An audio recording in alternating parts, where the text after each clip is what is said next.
भैया के संगे रोज नाचत हुई, रोज देखत हुन। आज इन लोगन का ख्याल विशेष रखे के का हो। कविता जी एक और गाना आपका था समर जी के साथ में। भैया चुमीला फोटोवा क्या बात है। दिन रात यूं ही तड़पावेला, जहिया से नहीं हर चल गईलू, गोरवा में सुता के चल गईलू, निंदिया न अकेले आवेला। गोरवा में सुता के चल गईलू, निंदिया न अकेले आवेला।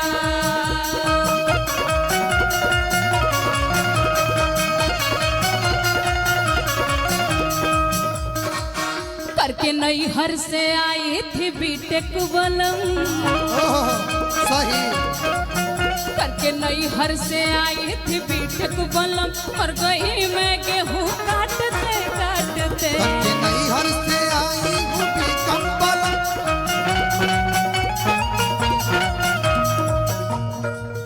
करके नई हर से आई थी बीटेक बलम, मर गई मैं गेहूं काटते काटते।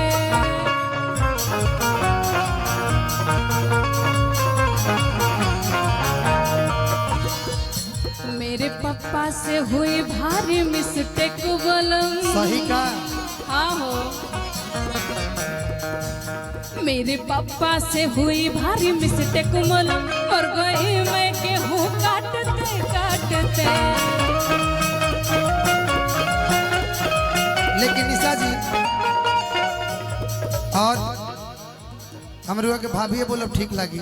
हाँ वैसे भी हम भाभीए हैं। हाँ। हमारा के सब भाभीए जाने ला। यही जाके कविता गीत भाभी पी के। है ना हमारे बहुत अच्छा लगेला। कविता यादव कि जितना छोड़ी फेमस हुई गवना उतना कविता हदी में क्या बात हदिया, है? छोड़ी गवना हदी में हदिया, पिया भैया गुलार के हो फूल।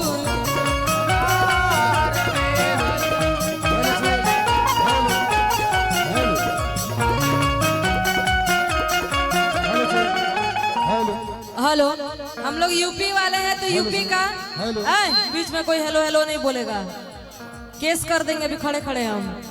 वो लेते हुए चलेगा भैया। गुरही बेले बिया पिया पिया मेलावा में, गुरही जले बिया बिकाए पिया मेला, गुरही जले बिया बिकाए पिया मेलावा में,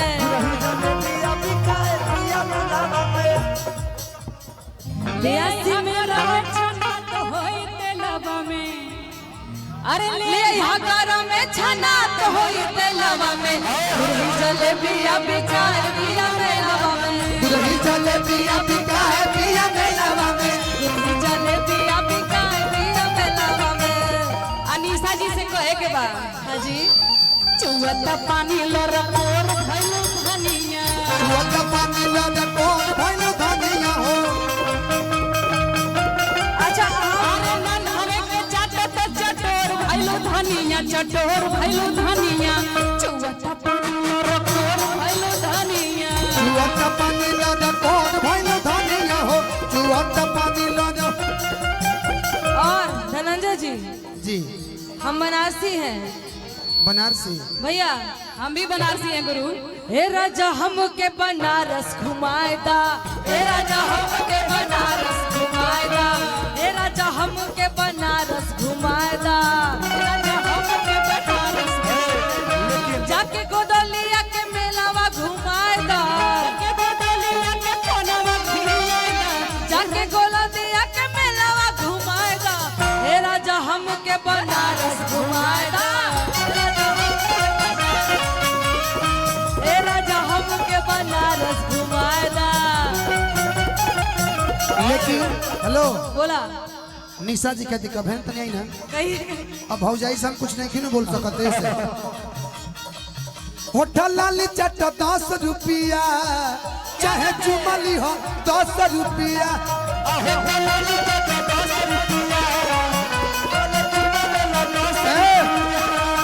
रुकी भाभी तनी मुंह होने करी, होने मुंह करी। चाहे ढोड़ी चट 10 रुपया, ओठा लाली चट 10 रुपया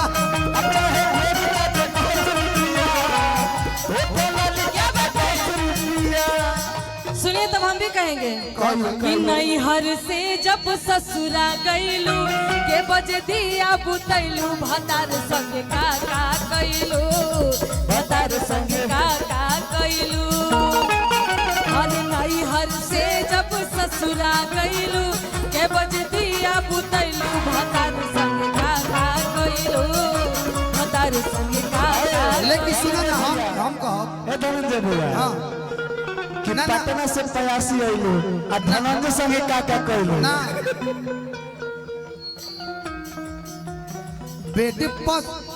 बेड पसुत के परेड तू कइलू हमारे से चुमा पैलू कि हमसे इलू इलू कइलू तू हमसे इलू इलू कइलू तू हमसे इलू इलू कइलू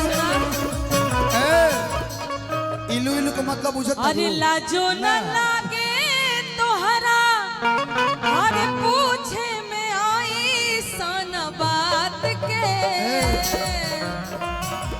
लाजो न लागे तोहरा पूछे में आई सन बात के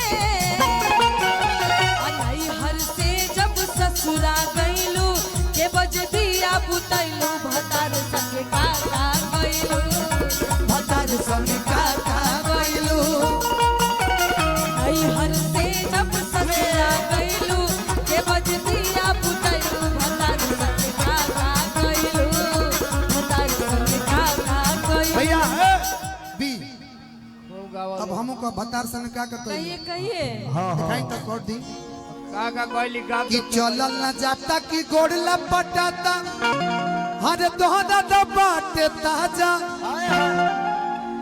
अरे घाव बाटे ताजा जी ओ हीरे जगहिया दांते काटली हले राजा जी आओ तो चलल न जाला कि गोड़ लपटाला दर्द बाटे ताजा अरे घाव बाटे ताजा जी ओ हीरे जगहिया दांते काटली हले राजा जी ओ हीरे जगहिया दांते काटली हले राजा जी ओ हीरे जगहिया ये आउटडेटेड हो गया हेलो राजा जी हेलो भैया भैया ताका ताकी ढेर भई अरे ताका ताकी ढेर भई हेलो हेलो भैया का भैया साउंड वाला भैया निहाल भैया का करते रहे मर्दे हेलो पूरा भोकल ही आप खा जा रहे हैं भैया चलिए आज भर काम चला लीजिए कितनी बोला हो भूख राजा जी कैसिया भी झाड़ लेनी पहन लेनी साड़ी लाली लगाए